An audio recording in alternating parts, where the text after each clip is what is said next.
Did the Abu Dhabi regime make a serious mistake by accepting the construction of a large Hindu temple on its territory? We will try to answer this question briefly and clearly.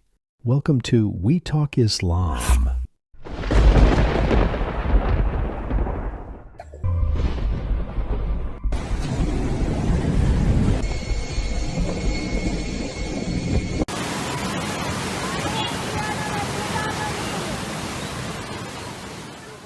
A fire hose of heavy rain gushed over a large portion of the United Arab Emirates from late Tuesday, April 16th through Wednesday, April 17th. Dubai, the country's most populous city, recorded a year's worth of rain in just 12 hours, as areas farther east recorded nearly 2 years' worth of rain in under 24 hours. The situation caused massive disruption to infrastructure and public life in the region, where at least 20 people died in Oman and 4 in the United Arab Emirates.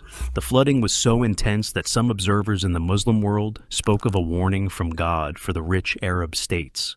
The reason for this is very clear, and we are going to talk about it in a moment. In fact, the heavy rains, which scientists say have been exacerbated by climate change, caused flooding on highways, trapped people in their homes, and closed government offices and schools for several days. Floodwaters rose quickly and were slow to recede as a result of the historic deluge, which was the most extreme event in the country since records began 75 years ago. The storm first hit Oman on Sunday before reaching the United Arab Emirates on Tuesday, knocking out power and causing huge disruptions to flights after turning runways into rivers. In the city of Al-Ain bordering Oman, a record rainfall of 254 millimeters was recorded, the highest over a 24-hour period recorded since 1949. You can see yourself how cars are badly damaged and washed away by rainwater. It's not just the extreme rainfall and flooding that has been disastrous. It was also hailing. Ice balls the size of golf balls fell from the sky with such thunder and noise that no one and nothing could escape the damage. It was as if stones were falling from the sky. It should be noted that this happens in a part of the world where rainfall is rare. The United Arab Emirates and elsewhere in the Arabian Peninsula is a region generally known for its dry desert climate. In summer, air temperatures can exceed 50 degrees Celsius. A punishment from Allah or a warning? Some among the believers have suggested that what happened in the UAE was not just a weather condition, but rather a warning from Allah for the leaders as well as the people of these countries.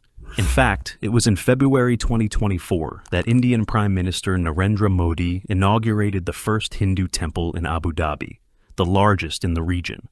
This temple, built on a vast 27-acre site in the Abu Dhabi desert, cost a sum of more than $82 million, not including the value of the land on which it is built. The 7 arrows represent the 7 countries or cities that make the United Arab Emirates.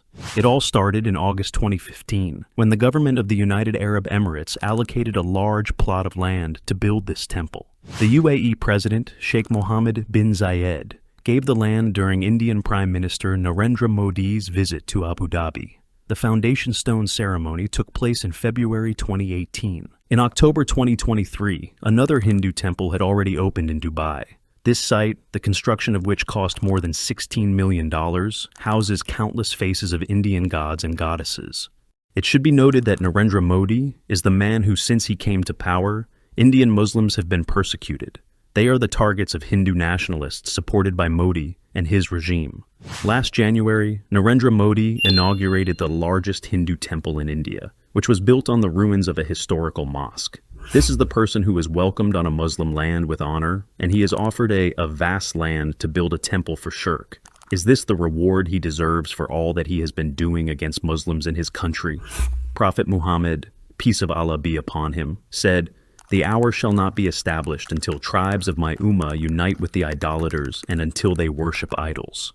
I will conclude by saying, perhaps the heavy rains that gushed the United Arab Emirates have nothing to do with Allah's punishment or warning. But when we look at what is happening today in the world, we understand that this is the time we, as believers, should come closer to Allah and ask Him for forgiveness and guidance for the Muslim Ummah. May Allah grant us a good ending. Assalamu alaikum.